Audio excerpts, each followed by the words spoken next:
ผ่านเจอดีน้องอ๋อเจอคือเก่า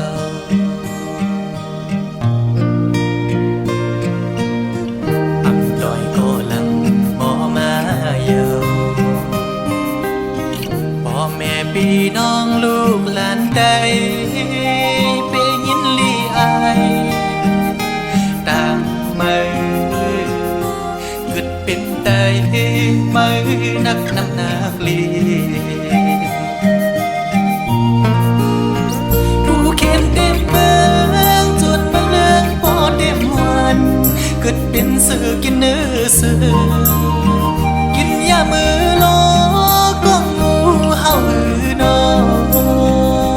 เอาปุ้งสื่อหดลายปิ่นไปวนเย็นเป็นเหตุ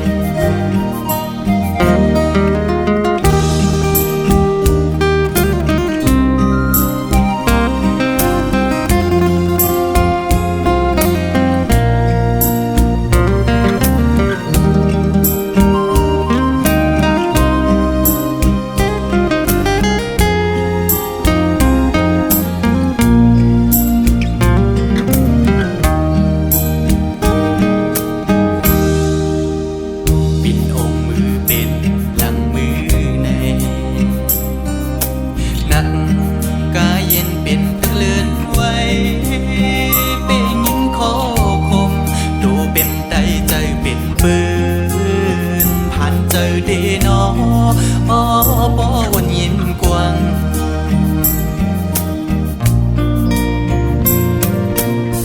เป็นดูหลานเผยเผยก็หักเยาเอาควายต่อกันหน้าดีนะก้อยเยามือ10 นิ้วเด็บนิ้วเลยก็